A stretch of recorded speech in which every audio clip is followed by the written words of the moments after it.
a very very boring story, a story of a developer।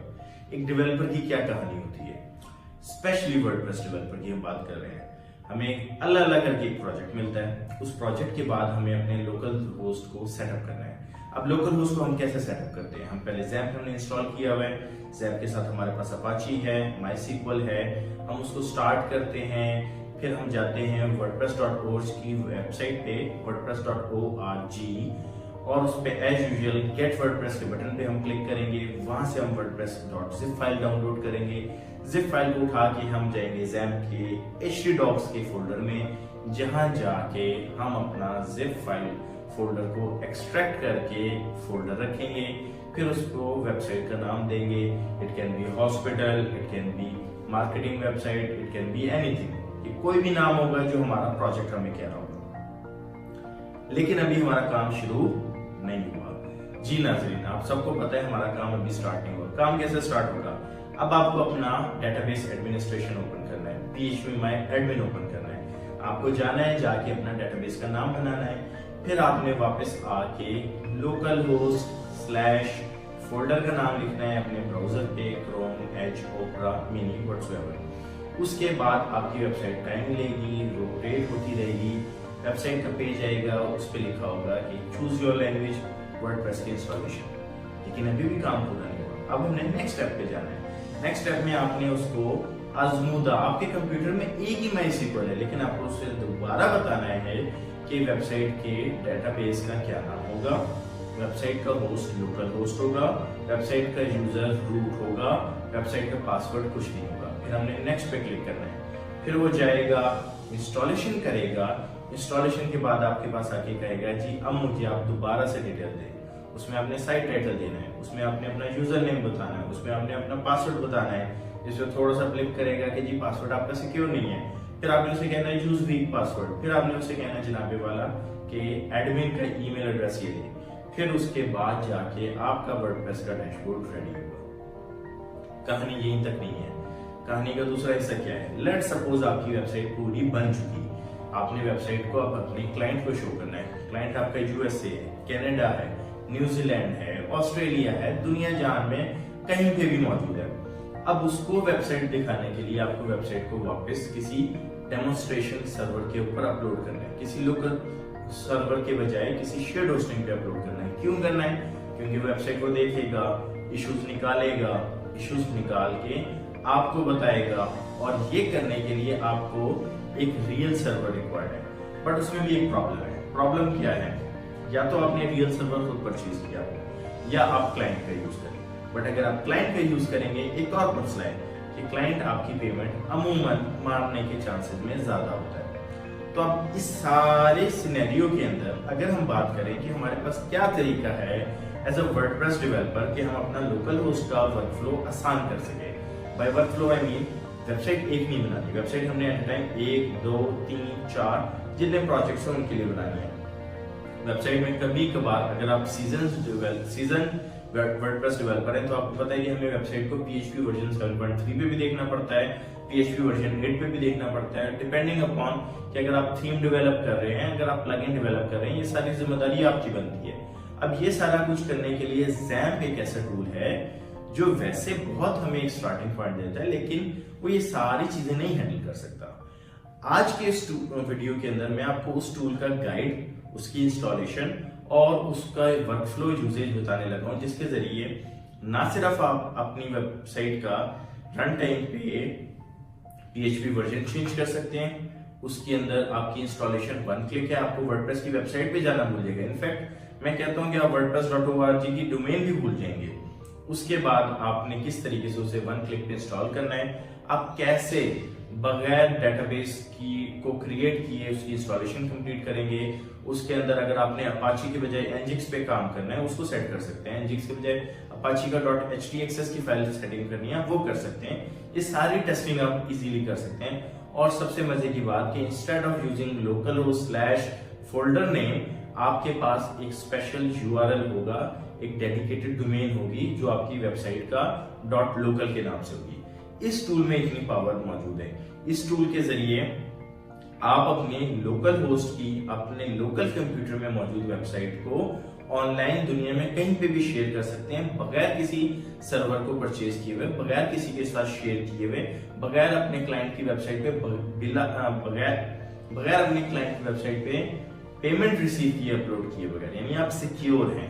न सिर्फ ये, बल्कि इसके अलावा आप अपनी वेबसाइट के बआसानी गूगल ड्राइव में और ड्रॉप बॉक्स में बैकअप्स बना सकते हैं फ्यूचर यूजेज। एक एडिशनल एड ऑन आपको एज ए डेवलपर आदत होगी कि भाई मैंने ये थीम यूज करनी है, ये प्लगइन्स हर वेबसाइट पे होने चाहिए ताकि मैं अपना काम स्टार्ट कर सकूं, लेकिन नई फ्रेश इंस्टॉलेशन में ये आपके पास नहीं होता। तो इस टूल के अंदर ये खसूसियत भी मौजूद है कि आप किस तरीके से एग्जिस्टिंग वेबसाइट के डिजाइन के ऊपर न्यू वेबसाइट क्रिएट करें, जिसमें वो सारे प्लगइन्स पहले इंस्टॉल्ड हों जो आपको चाहिए, जिसमें वो सारी थीम्स इंस्टॉल्ड हों जो आपको चाहिए। तो आए देखें कि ये टूल किस तरीके से काम करता है। Thank you. कह रहे थे कि हमने XAMPP का इस्तेमाल नहीं करना, at least this is the beginning of this particular tool. Idea ये है कि जिस तरीके से अभी मैंने डिस्कस किया कि XAMPP एक ऐसी चीज़ है जिसको हैंडल करने के लिए मैं खुद सालों यूज़ करता रहा हूँ, लेकिन उसमें प्रॉब्लम ये होता है कि हमारा पूरा वर्डप्रेस इंस्टॉलेशन इन इटसेल्फ एक बहुत ही डिफ़िकल्ट टास्क बन जाता है। तो XAMPP जो कि डेफिनेटली PHP इंस्टॉल करता है, लिनक्स के लिए भी अवेलेबल है, मैक OS के लिए भी अवेलेबल है, जो आपके पास PHP इंस्टॉल करेगा, अपाची सर्वर इंस्टॉल करेगा, डेटाबेस इंस्टॉल करेगा, फॉर एवरीथिंग। लेकिन ये टूल वर्डप्रेस के लिए बिल्कुल अच्छा नहीं है। तो the tool I am going to recommend, जो रिकमेंड मैं कर रहा हूँ वो है लोकल। आप इसको हासिल कर सकते हैं localwp.com पे जाके। ये टूल वर्डप्रेस इंजन जो कंपनी है उसने डेवलप की है और ये काफ़ी स्ट्रेट फॉरवर्ड टूल है। आपने सिर्फ यहाँ पे आके डाउनलोड फॉर फ्री करना है। जी ये बिल्कुल डेफिनेटली फ्री टूल है, इसके अंदर कोई पेमेंट रिक्वायर्ड नहीं है। और आपके केस में अगर मैक है, अगर कोई भी जो आपका प्लेटफॉर्म है, उन तीनों के लिए ही ये अवेलेबल है। ठीक है, वंस आपने डाउनलोड अपना कंप्लीट कर लिया तो डाउनलोड कंप्लीट करने के बाद ये टूल कुछ इस तरीके से आपके पास ओपन हो जाएगा। इस टूल की खसूसियत ये है कि ये बिल्कुल डेडिकेटेडली वर्डप्रेस के लिए डेवलप हुआ है, इस सेंस में कि वर्डप्रेस के ऊपर हमें अगेन अगर मैं XAMPP की बात करूं तो इस पॉइंट पे मुझे जाना पड़ता अगर मैं नया प्रोजेक्ट बना रहा होता wordpress.org पे। यहाँ पे फर्स्ट ऑफ ऑल जाके मैं डाउनलोड के उस बटन पे क्लिक करूंगा, get WordPress, and then I will have to download it. ठीक है, डाउनलोड करने के बाद डेफिनेटली फिर हम XAMPP के फोल्डर में जाते थे, htdocs में जाते थे। लेकिन अगर हम इस टूल की बात करें लोकल वर्डप्रेस की, तो इसके अंदर कॉन्सेप्ट है साइट्स का। ठीक है, साइट्स बनाने के लिए ये आपके पास इसका सेक्शन आ रहा है। इसके अंदर ये अगर आपका प्रोफाइल अगर आपने इनके सर्वर के ऊपर कनेक्ट किया, क्यों कनेक्ट करना है वो भी मैं अभी बताता हूँ, बट यहाँ पे आपके पास साइट्स दी हुई हैं। अगर डेफिनेटली आपके केस में 0 साइट्स आ रही होंगी तो आप नई साइट इंस्टॉल करने के लिए मैं इस पे प्लस पे क्लिक करूंगा। ये हमें 3 ऑप्शन देता है। ऑप्शन नंबर 1 है इसके create a blank new site, जिसके केस में वो खुद ही सर्वर पे जाएगा, .zip वाली फाइल वर्डप्रेस की डाउनलोड करेगा और उसको खुद सेटअप करेगा। क्रिएट फ्रॉम ब्लूप्रिंट, अगर हमारे पास डेफिनेटली तमाम एक्सपीरियंस वर्डप्रेस डेवलपर्स को पता है कि हम कई दफ़ा वेबसाइट बनाने के लिए वही सारी थीम्स, वही सारे प्लगइन्स का इस्तेमाल करते हैं जो हम एग्जिस्टिंग वेबसाइट में कर चुके हैं। तो ये एक थीम के लिए ब्लूप्रिंट बना के रख लेगा कि अगर हम इधर से स्टार्ट करेंगे तो उस केस में आपका लेट से एलिमेंटोर पहले इंस्टॉल्ड होगा, आपके स्लाइडर के प्लगइन पहले इंस्टॉल्ड होंगे, आपकी रिक्वायर्ड थीम एस्ट्रा हो गई, नीव हो गई, एक्सटोर हो गई, ये सारी की सारी पहले यूज हो सकती है। और अगर आपने फॉर वट एवर रीजन अपना क्लाउड बैकअप बनाए, जिस पे मैं भी आता हूँ, तो आप यहाँ से क्लाउड बैकअप को भी यूज कर सकते हैं। लेकिन उसके लिए आपको लॉगिन होना जरूरी है। अगर मैं लॉगिन कर लूंगा, which is a very straight forward process, मेरा अकाउंट पहले ही लॉगिन हुआ है, तो हमारे पास ऑप्शन आ जाएगी कि अब हम इसको क्लाउड बैकअप से भी यूज कर सकते हैं। We will go with the first one. इसके बाद हमने कंटिन्यू पे क्लिक करें तो यहाँ पे वो हमसे पूछ रहा है वेबसाइट का टाइटल। इस केस में हमने कह दिया कि हमारी लोकल वेबसाइट है। Title is going to be the company name. Title होगा जो हमारी कंपनी का या जो जिस कंपनी की वेबसाइट हम डेवलप करें उसका नेम। एडवांस ऑप्शन में अगर आप चाहें तो ये अब आपको दिखा रहा है कि आपकी लोकल वेबसाइट के लिए डोमेन क्या होगी। अगेन मैं इस पे भी आता हूँ और कहाँ पे ये इंस्टॉल करेगा ये चूजेबल है। When it comes to C drive, जब सी ड्राइव की बात करें तो आपके लिए रिस्ट्रिक्शन है कि आपने यूजर्स फोल्डर में जाके बनाना है, बट अदर देन दैट आप किसी भी ड्राइव के अंदर आके ये इंस्टॉल कर सकते हैं। ठीक हो गया। नाउ नेक्स्ट अप इज कि हमने कंटिन्यू पे क्लिक किया।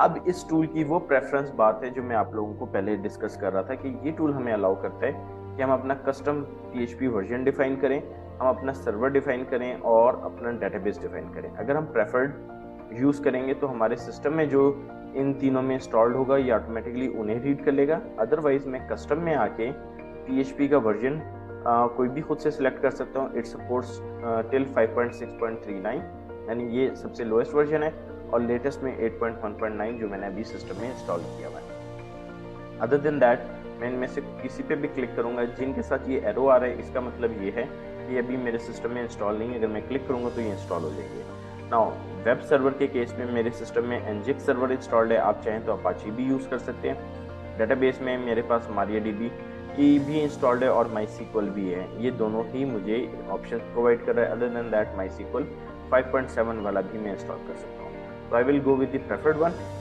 ये चीज़ें हम बाद में भी चेंज कर सकते हैं, जो इस टूल का बहुत बड़ा बेनिफिट है।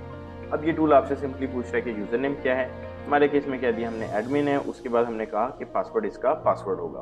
और वर्डप्रेस ईमेल जो एडमिन ईमेल होती है वो इसने अभी के लिए WordPress engine.local बना ली है। आप अपने कोई डेडिकेटेड देना चाहें तो वो भी हो सकता है। इसके अलावा ये मल्टी साइट भी सपोर्ट करता है। अगर आपने वो यूज़ करना है तो उसके केस में आपको सब डोमेन या सब डायरेक्टरी किस तरह की आपने मल्टी साइट बनानी है वो भी ऑप्शन अवेलेबल है। ऐड साइट पे हम जब क्लिक करेंगे तो ये खुद ब खुद जाएगा सर्वर पे वर्डप्रेस की, वहां से जाके जिप फाइल लेके आएगा, जिप फाइल को खुद ही एक्सट्रैक्ट करेगा, उसके अंदर जितना भी डेटाबेस क्रिएट करना होगा, उसके अंदर जो क्रेडेंशियल्स ऐड करने होंगे, वो सारा का सारा ऑटोमेटेड प्रोसेस है। तो ये हमारे पास सिस्टम को मैनेज करने के लिए, वर्डप्रेस की वेबसाइट्स को मैनेज करने के लिए एक बहुत ही अच्छा टूल है। और इस टूल के जरिए अब ये दिखा रहा है कि किस तरीके से वर्डप्रेस ऐड होने वाला है। Usually it takes around 2 to 5 minutes depending upon your internet connection, but once it's done तो उसके बाद हम प्रोसीड करते हैं।